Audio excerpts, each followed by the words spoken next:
Nung nagsisigaw kay Nita, sabi ko punta ako doon sa kanila eh. Ba't naman nabibisit ka kay Nita eh, magkasama lang kayong dalawa kanina. Kasi, pakiramdam ko, magkakaroon magandang skandalo o eksena dyan. Sasabi mo eksena. Nandiyan po si, Aling Blandina, pati yung nanay niya. Malamang mag-aaway yung pati si Aling Adelpa. Sira ulo ka. Patanin si Aling Adelpa, yun yung abo na.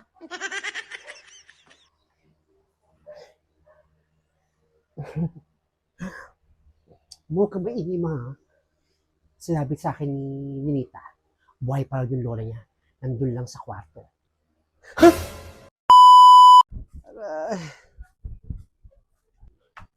Hoy, Negra. Saan ka ba nang galing? Parang kayo na pa ako tanong sa tindahan mo, wala ka.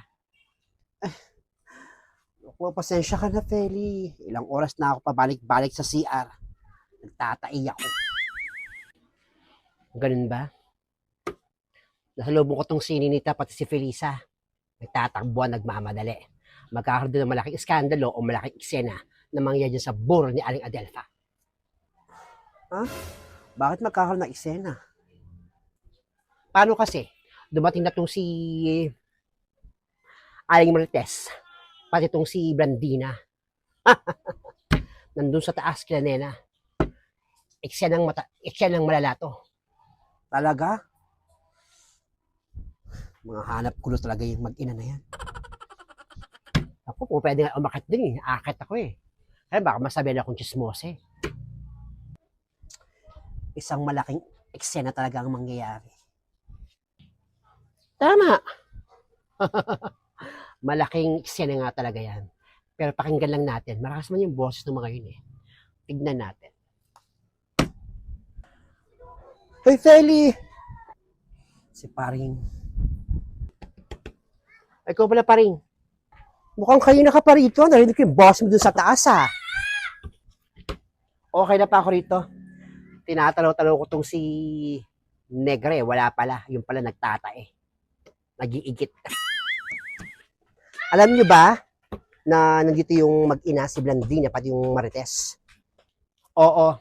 Sabi ni Felisa pati ni Ninita, nandyan daw yung ex ni Peter. Alam na rin pala. May nga pala kayo babalita sa inyo. Ano? May balita ka? Namang ibabalita mo. Kahindik-hindik na balita. Ibabalita ko. Kitang-kita naman dito yung mga pwedeng magkaroon malaking iskandalo. Alam niyo ba na buhay pa si Aling Adelfa? Ano? Ha? Ay. Totoo ba yan? Totoo yun, Feli. Totoong-totoo. Hindi pala totoong pati si Aling Adelfa. So, ibig sabihin, tama pala yung nakita yung dalawa ni Negra.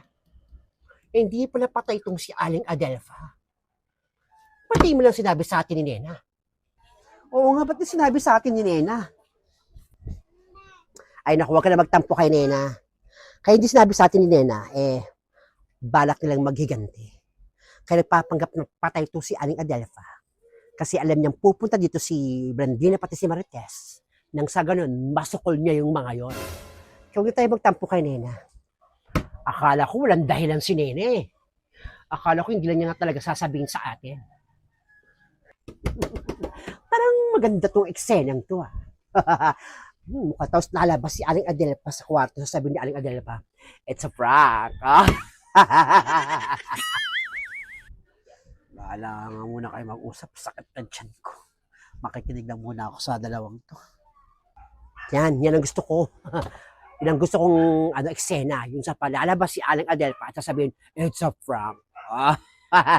Gusto ko yan, Feli. Parang nasasabik na akong masaksiyan din, ha? Ang mga pwedeng mangyari talaga. Aabangan ko na lang ang malaking eksenang ito, Negre Emparik.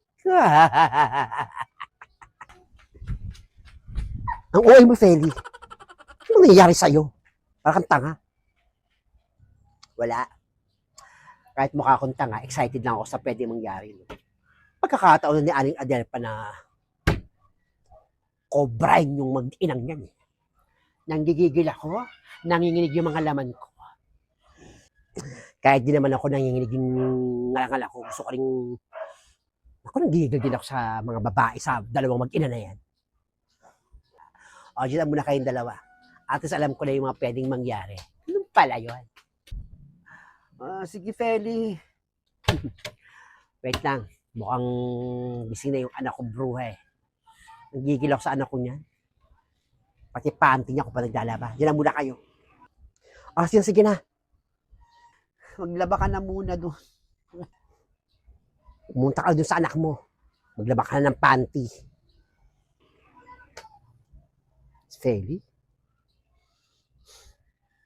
O nga pala, Negra. Iniisip ko, ang dami ng mga abuloy na dumating kay Nena.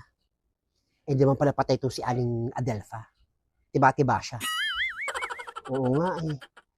Ang daming abuloy na natanggap ng mga to.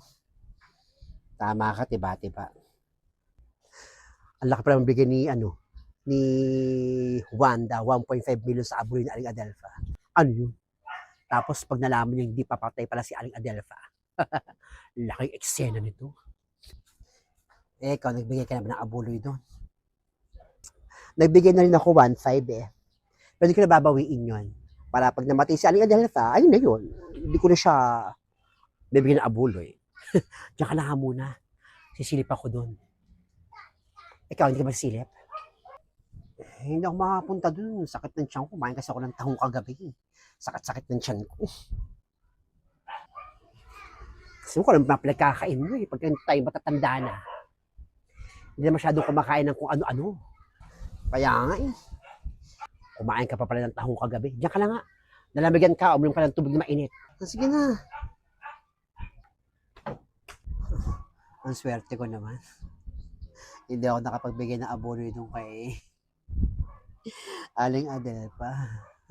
Arayan sa katensyon ko. Tatayo ko.